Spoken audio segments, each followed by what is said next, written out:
Hello, Kelsie. I am just so excited to talk to you. We were just having a really quick chat offline, and I was about to ask Kelsie all the questions. And then I thought, actually, I should probably save them for the actual podcast. So here we are. Welcome to the Spark podcast. So lovely to have you here. Thank you so much for having me. Oh my gosh, what a joy. What a joy. We were just reflecting on the craziness and the excitement, also mixed in with lots of stress and pressure. And what was the word that you used to describe deadlines that weren't actually real? Artificial deadlines. Artificial deadlines. The artificial deadlines that we create for ourselves at the end of the year. Yeah, it's I call it the everything time of year. It's just the most everything, isn't it? Yeah. I feel like I was running around my house yesterday just with this like restless energy inside of me, feeling like I should be doing lots of things, but there was nothing really that I had to do. It's just that time of the year where we think we should be doing all the things, even though I'm sure that there was actually a lot of things that I probably should have been doing. But yes, it's a high energy time of year, isn't it? Yeah, and I think I relate to that feeling way too much. And sometimes I feel like I need to have on my list of things to do is breathe and maybe just rest for 5 minutes yes. and pop that on the list as well. 100%, yeah. 100%. So true. It's good that we have to remind ourselves to breathe these days, isn't it? Yeah. So before I go on too many more tangents, I would so love to hear about you and to hear about the story of Nature Play, because when I first discovered you guys, my whole body lit up and I was just like, oh my God, yes, I'm so happy that an organization like this exists. From someone who grew up north in a tiny little town of less than 2,000 people and spent 80% of my day out in the bush with no shoes on, literally chasing kangaroos. And just so passionate about the power of nature and getting our kids outside. We're big campers and we're going to take our kids in a caravan next year around Australia for 7 months, which is exciting as hell. When I heard about your organization, I just thought this is so wonderful. And I'd love to hear, where did it come from? Like what sparked you wanting to start it? Tell me that story. Yeah. Well, firstly, it's the best organization. It's the best job. But it predated me. In the thinking really started probably 15 or so years ago. Amazing. And some colleagues were inspired at the time by the work of Richard Louv, which he had some, and I remember when the book came out, I remember myself being inspired by it, the idea of nature deficit in children and the impact it was having on kids' development and well-being, and this idea that these inside lives are not great for our kids, which actually is not a new bit of information to us.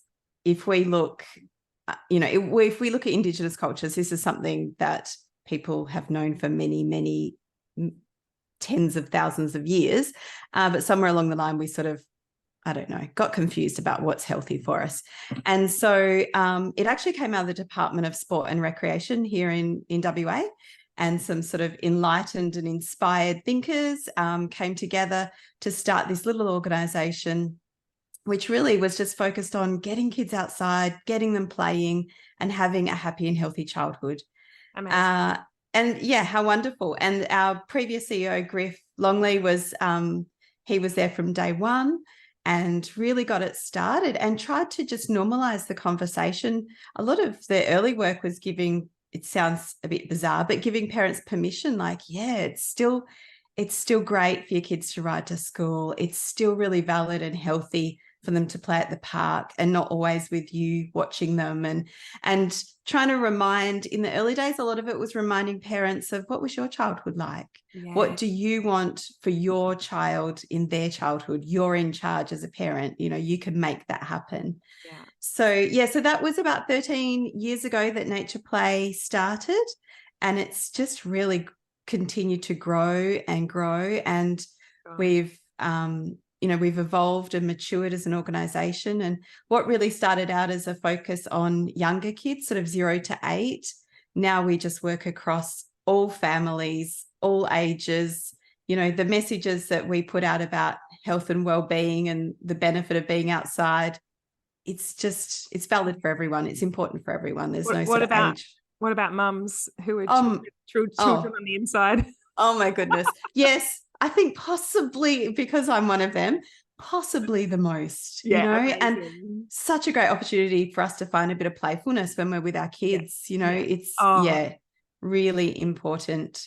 So that's where we've come from. And now we have sister organisations in Queensland, South Australia and Canberra as well. And it's great work. There's similar work happening overseas as well. And it's just really exciting to see that people are really embracing it. So good. So good. And I totally get that permission piece, in that I feel like, for me anyway, it's a little bit less giving myself permission to let the kids outside or whatever, because I'm a big advocate for that. But sometimes it's the permission to play me as an adult. Like, my kids, you know, ask me to jump on the trampoline with them and to be a monster or to be a zombie or whatever. And it's funny, like, and I'm sure a lot of parents will resonate with this, you know, the permission for us as adults to actually play, right? Yeah. And I notice myself giving myself permission to play for 5 minutes, and then responsible adult voice comes into my head and says, oh, actually, Emma, you need to go and fold that laundry, or you should be cleaning up that thing over there that, you know, doesn't really need to be cleaned up. But exactly, I think there's a permission piece all the way around there, like nature, play, letting go, all the things. I think it's so wonderful what you guys are doing. Yeah. And I think we understand, and I certainly understand, there's always competing pressures and priorities. And part of that message is around the value of play. But, you know, for kids, for us as parents or as adults in the kids' lives, it's great for us to play. It's a good stress release. It's a really good way to connect with our kids and learn stuff about them that you might not otherwise learn. But for the kids, it's really important part of their development. And so that's where they practice their social skills, they practice being a different version of themselves in imaginary play, you know, they're challenging themselves physically. And so I think it's really important for adults to understand that when kids are playing, that's actually serious kid business that's happening. So and, true. you know, if we can join in, then that's great for us. And sometimes it's also great for us to stay away and let it happen without us. Yeah. So true. I'm getting better at that piece as well. I posted on Instagram the other day, because usually if my kids are playing by themselves, I have a bad habit of running over to them and saying, oh, how beautiful is this that you're playing on your own? And then of course that stops the whole thing. And I'm getting I get it. Better at just stalking on them from far away. Yeah. And as soon as you insert comment, ruins it. Or can 100%. I just, do you mind if I just quickly take a photo? Oh my, this is the best. And then it's like, you've just ruined it. The imaginary world's just disappeared, you know? 100%. Yeah. Talking about childhood, what, you know, why is this an organization that really speaks to your inner child? Yeah. I was watching from afar when this organization started and thought, oh my goodness, what a dream. Why didn't I think of that?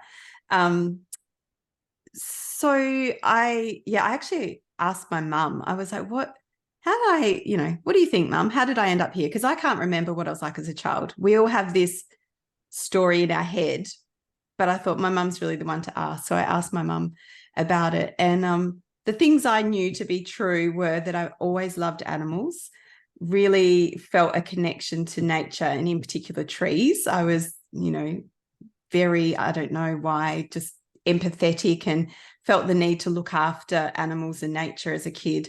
And that's never left me. I think quite often as teenagers, it sort of lays dormant for a little while, which was my story. And then as I sort of got older, it was kids came into the mix. So I always loved, when I was a kid, I was in the environmental group at school. We had the most amazing environmental teacher and group. And I remember painting pictures of trees and lobbying to try and save bushland. And, it was for me as a kid, it was the most important thing I could do. Yeah. And I also remember having the worries of the world about that, learning about environmental problems and feeling really worried that adults weren't doing anything.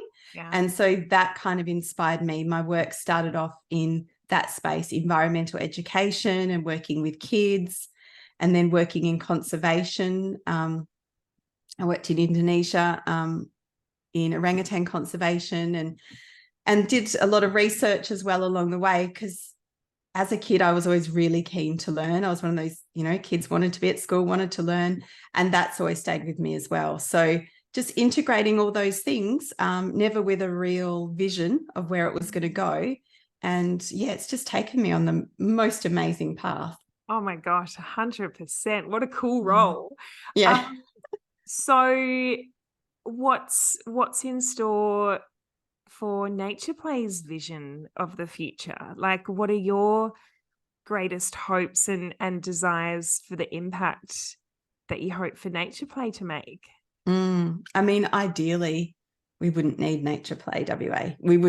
There'd be nothing for me to say, we'd all know what we're doing and we all know the benefits, and kids are getting plenty of opportunity to play outside and be who they are. And, that's ideal. But I think between where we are now and getting to that, there's a lot of work to do. And our organisation is trying to work across different sectors, across education and health and sport and recreation and environment, to sort of see the value in listening to kids, in providing kids opportunity to speak. And, that comes a lot from my need as a kid to be heard.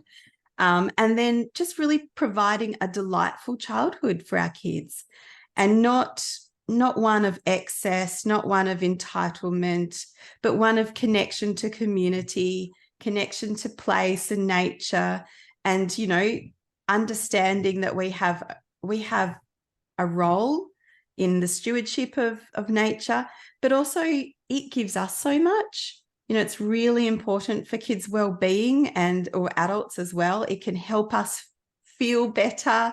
It can help us think more clearly. So just trying to get to a place where that's really common knowledge and people are acting on it. So kids have the opportunity to be outside and have the opportunity to connect with their natural environment. That would be heaven for me. Oh my gosh, that sounds like heaven for sure.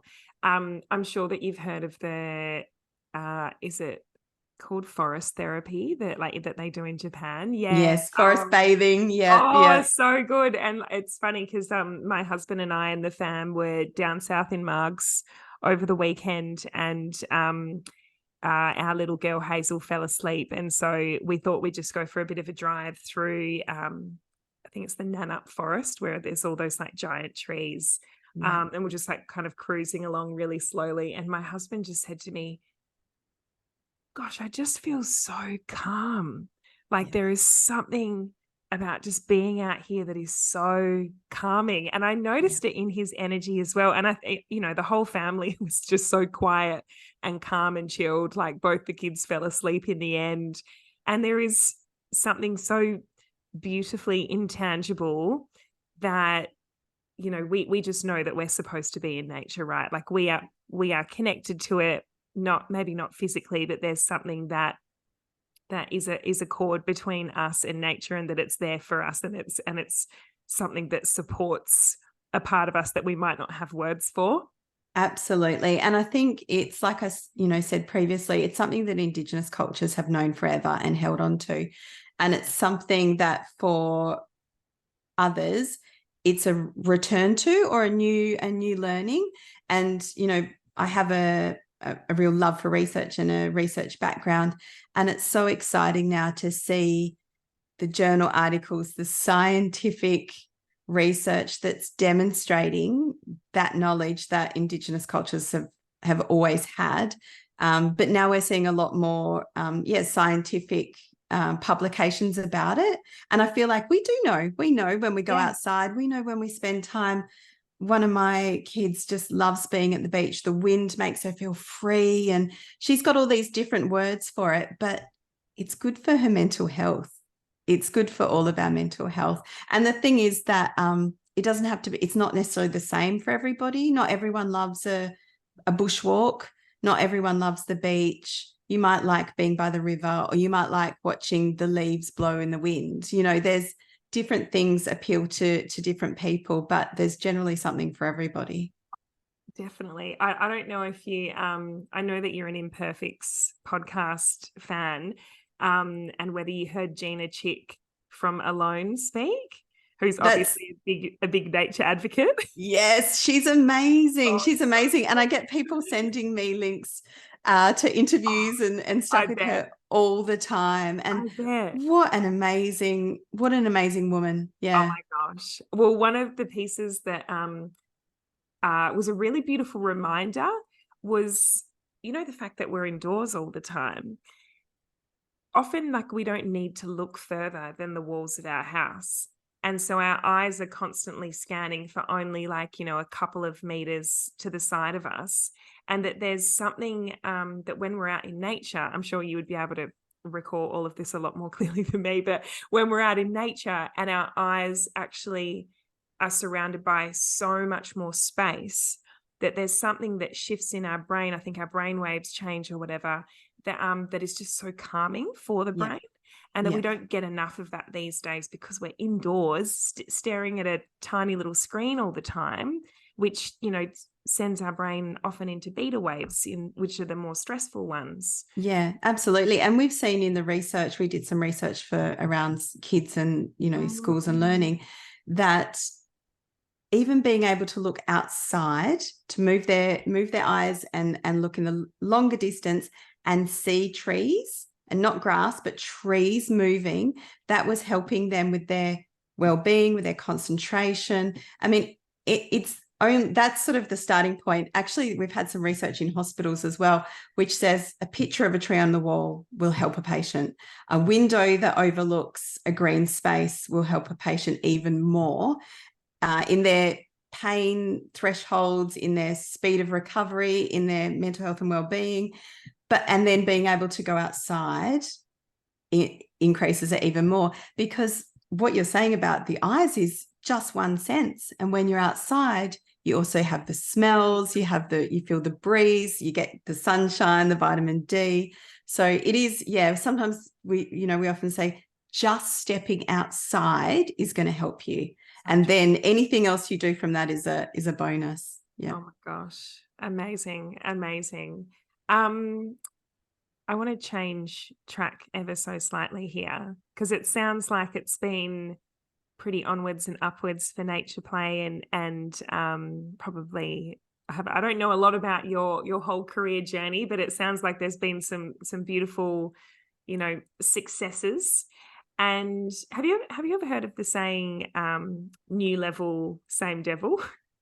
No, I haven't. So it refers, it's one of those statements I use in my coaching a little bit to describe the fact that, like, with each new level of success, often we can have the same sneaky limiting belief or story come up, that, like, it's the same story from childhood or, from when we first moved through our scariest moment in life, and for each new level that we move to, it's like the same little cheeky story comes up.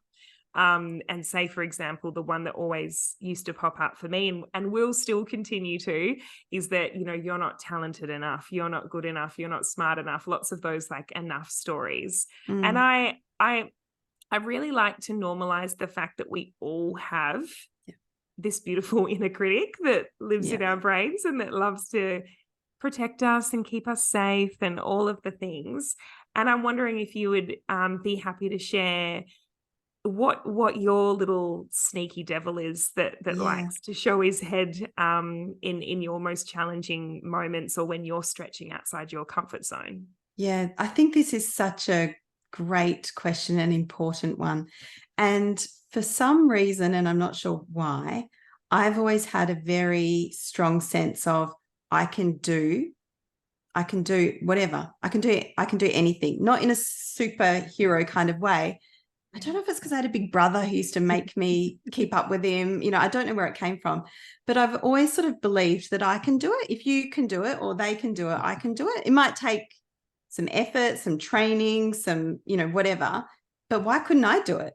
And I don't know where that comes from, but it's been so helpful. And so to that question, it's not, I don't have that kind of common, I think many, and particularly women, but many people experience that I'm not good enough. I always feel like, oh, well, if you can, I can.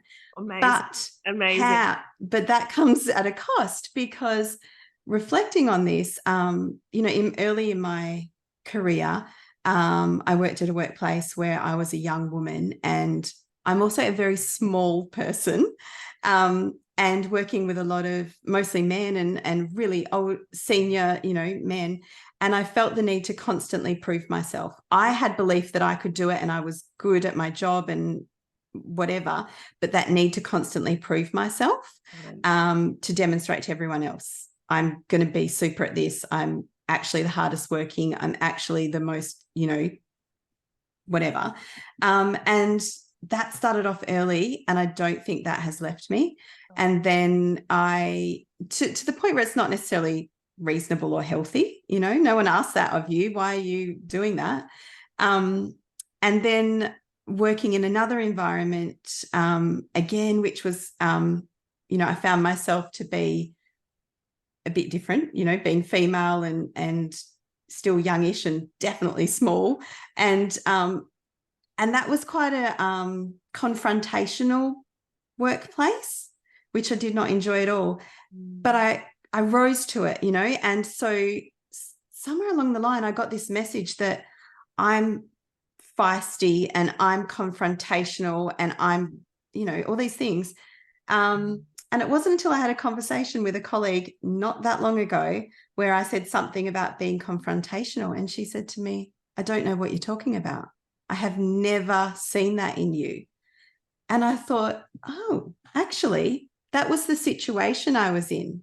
That was not, that's not who I am. That doesn't align with kind of my values or who I would want to be. But that's the situation I was in. But I took that label with me, and I took it with me, and right now I'm in a completely different situation in my life and in my career where I don't know why I brought that label with me.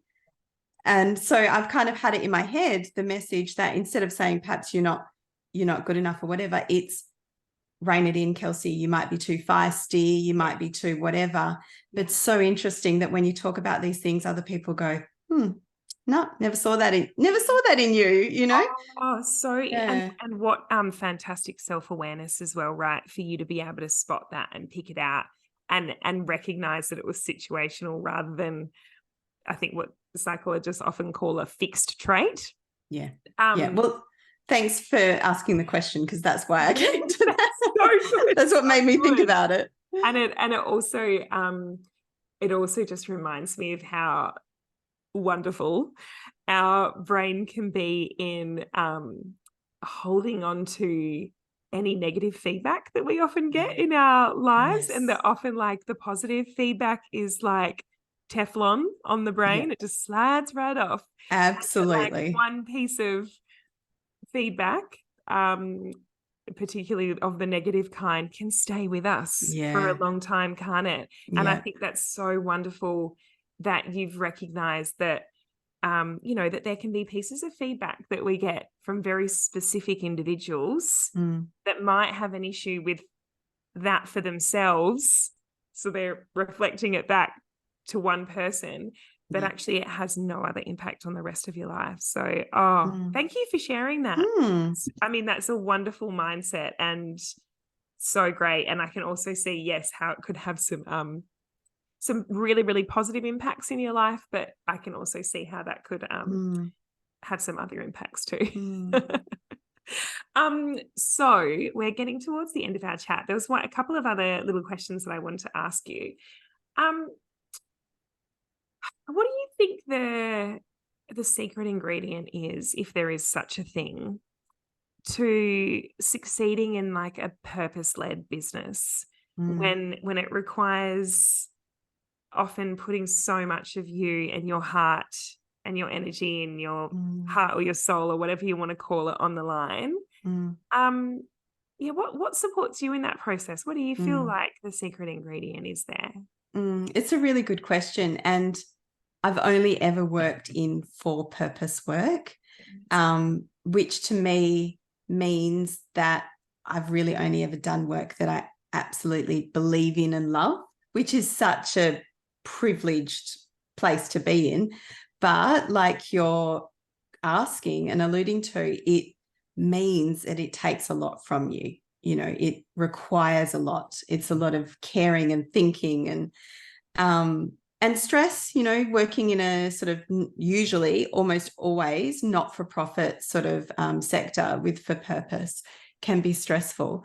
For me, the answer has always been, and it's been through work and, you know, when I did a PhD as well, like balancing that, what would normally be stress, realizing and recognizing that I'm doing exactly what I want to do and I love it is one thing. But then for me, work is work and life is life, and they are separate things. So I have a family, I have friends, I have a dog, I have a garden, you know, I have other interests, and they're really important. And I think in those sort of tougher times, and I don't proclaim to have had experienced the toughest of times, but in tough times, I think that's just a really good perspective to go, well, all right, work's work. But anyway, I'm going to go home now, or I'm going to go and play with my kids, or I'm going to take my dog for a walk, and, you know, work's just work. Yeah, amazing. So having avenues that you can not switch off, but that you can change gears.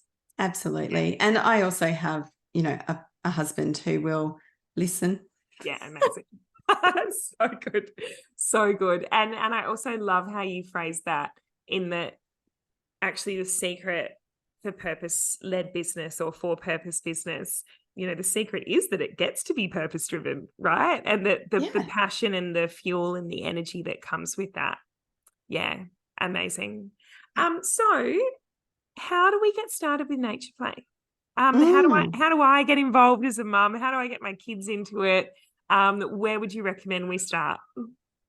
Depending on what you like. So we have, of course, we have our socials. We have Instagram, Facebook. We're about to launch TikTok as well. Others might be interested from a professional point of view of LinkedIn, but that's all Nature Play WA, to kind of see opportunities, whether it's events we're holding or programs we're running, those kind of things. Our website is just the most amazing resource. So that's Nature Play WA as well. And we have research articles on there. We have ideas of things to do with your kids. And by kids, I mean like 0 to teenagers. Things like places to explore, or unique swimming spots, or, you know, things to do on rainy days, things to do with bubbies.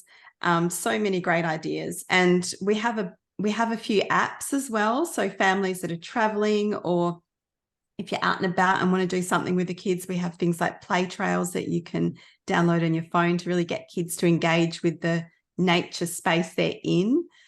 So all that info is available on our website, but otherwise all our apps are available in the app stores as well for free. Amazing. Yeah. Amazing. So good. Well, I'll drop the link or drop a couple of those links in the show notes below, but I'll definitely be getting involved.